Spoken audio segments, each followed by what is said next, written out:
Hello everyone and welcome back to our English learning session here on Sudhar Education.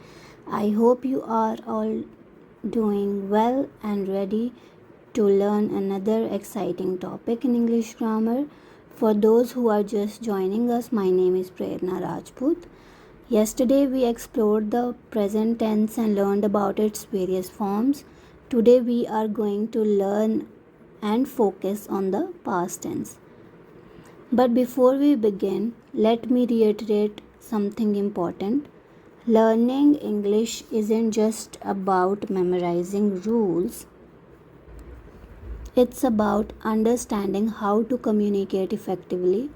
So, I encourage you all to participate actively, ask questions in the comment, and enjoy the learning.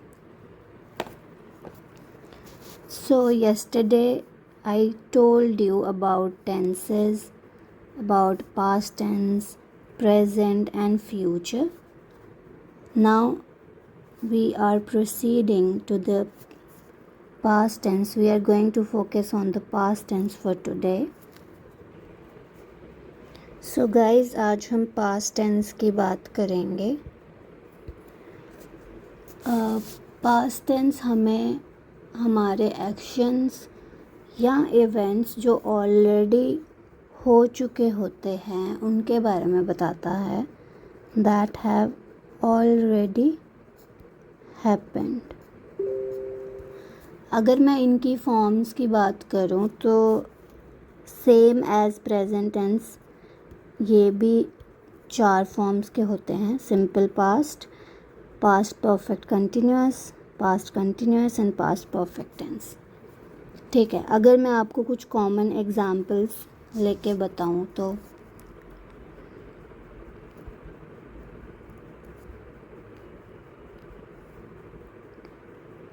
I visited temple yesterday. तो ये चीज़, ये action हो चुका है, इसीलिए ये past tense है. एक और अगर मैं बताऊं तो she studied English literature in college. तो ये एक्शन भी हो चुका है, इसीलिए this comes in past tense. Now let's break down the different types of past tense. First is simple past tense. तो बच्चों ये उन एक्शंस को डिस्क्राइब करता है, उन इवेंट्स को डिस्क्राइब करता है जो हो चुके हैं, जो एक पास्ट पॉइंट ऑफ टाइम में हो चुके हैं. That occurred at a specific point in the past. जैसे हमने सिंपल प्रेजेंट में V1 का यूज़ किया था, इन सिंपल पास्ट टेंस हम second form of the verb का यूज़ करते हैं. मैं अगर एग्जाम्पल से आपको बताऊं, ही finished his homework before dinner. तो यहाँ पे हमने वर्ब की सेकेंड फॉर्म का यूज़ किया है और हम एक पास्ट पॉइंट ऑफ टाइम को बता रहे हैं, जो एक्शन हो चुका है, जो बीत चुका है. अब हम सेकेंड टाइप को पढ़ेंगे, which is past continuous tense. जैसे मैंने आपको कल प्रेजेंट कंटिन्यूअस में भी बताया था कि जो एक्शन लगातार चल रहा है वो प्रेजेंट की बात है. अगर मैं पास्ट कंटिन्यूअस की बताऊं तो जो काम पास्ट में लगातार चल रहा था, तो it is used to denote an action on at some time in the past. और इसमें was, were, V1 plus ing का यूज़ होता है। जैसे इन प्रेजेंट कंटिन्यूस मैंने इज़, एम, आर का आपको बताया था, तो पास्ट कंटिन्यूस में we use was, were, first form of the verb और उसके साथ ing। was is used with singular and I, and were is used with plural and you। इसकी मैं एग्जाम्पल से आपको समझाती हूँ।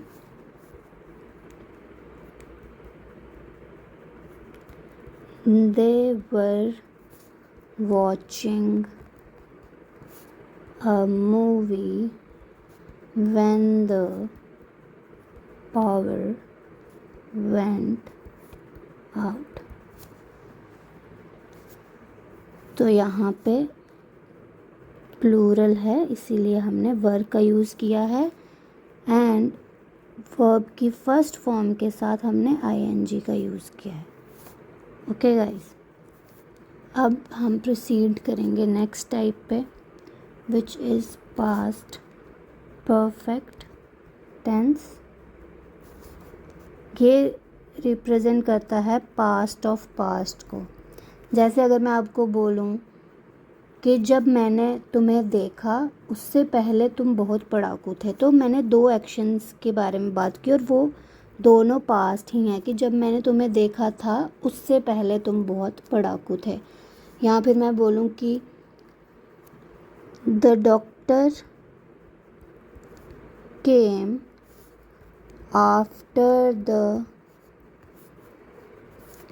Patient had died.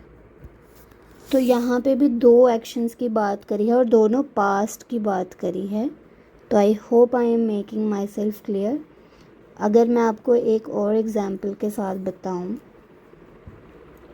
She had written a letter before she went there.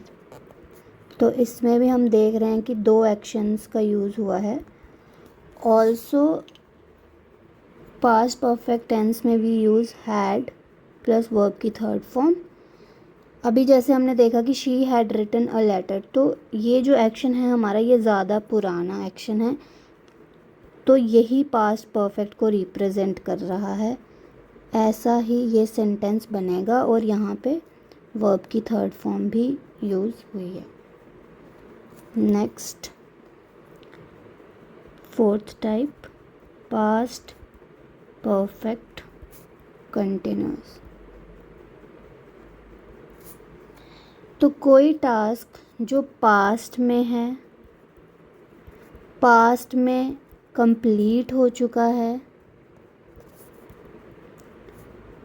और पास्ट में ही लगातार चल भी रहा है, तो वो टेंस रिप्रेजेंट करता है पास्ट परफेक्ट कंटिन्यूअस को। अगर मैं इसका सेंटेंस फॉर्मेशन आपको बताऊं, तो जैसा प्रेजेंट में हमने हैज़, हैव का यूज़ करा था, in this will use had been, first form of the verb ing, object, और अगर हमें फॉर या सिंस मेंशन होगा तो हम उसका भी यूज़ करेंगे। So this past perfect continuous is used to describe actions that started in the past and continued up until another point in the past. For example, they had been waiting for over an hour before the bus finally arrived। तो ये past का ही action है, past में ही complete हो चुका है और past में ही ये लगातार चल रहा था। ओके, बट एक और बात मैं आपको बता दूं कि पास्ट परफेक्ट कंटिन्यूअस और फ्यूचर परफेक्ट कंटिन्यूअस ज़्यादा यूज़ नहीं होते हैं, बट फॉर योर अंडरस्टैंडिंग मुझे बताना था, so I have told you. I hope I have make myself clear. Further मैं कुछ एग्जाम्पल्स लूँगी चारों फॉर्म्स की, simple past, past continuous, past perfect and past perfect continuous की मैं एग्जाम्पल्स लूँगी ताकि मैं आपको और क्लियरली बता सकूँ. फर्स्ट सिंपल पास्ट, इसकी मैं कुछ एग्जाम्पल्स से अगर आपको क्लियर करूँ. I read the newspaper. तो यहाँ पे वर्ब की सेकंड फॉर्म हुई है और ये सिंपल पास्ट सेंटेंस है, बिल्कुल बेसिक. एक और अगर मैं बताऊँ तो I washed the clothes. Here also V2 is used, verb की second form. Moving on to the next one,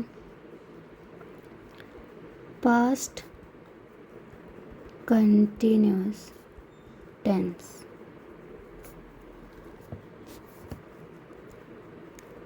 He was reading the book. यहाँ पे सिंगुलर है subject, so we used was and verb की first form के साथ ing use हुआ है. Next example, it was snowing today.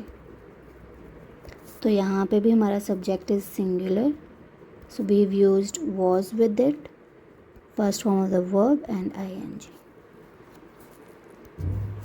Next we have past perfect tense. I had finished my homework. यहाँ पे we have used had and third form of the verb. अगर मैं एक और एग्जाम्पल से आपको बताऊँ, he had completed his task. Here also we've used had and third form of the verb. Moving on to the next type, past perfect continuous tense.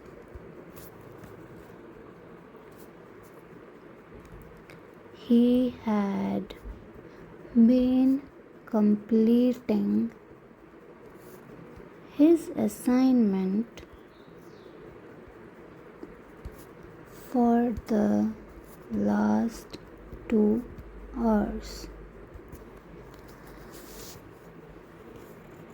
And here we can see कि हमने subject है हमारा, ये हमने had been का use करा है, first form of the verb के साथ हमने ing का यूज़ किया है, एंड टाइम पीरियड को बताने के लिए हमने वहाँ पे फॉर का यूज़ भी किया है. तो ये पास्ट परफेक्ट कंटिन्यूस बता रहा है कि कुछ एक्शन जो पास्ट में ही है, पास्ट में ही कंप्लीट हो चुका है और पास्ट में ही वो लगातार भी चल रहा था. अगर मुझे एक और एग्ज़ाम्पल से आपको बताना हो तो he had been working at the company for 5 years. Now I want to ensure that everyone is following along.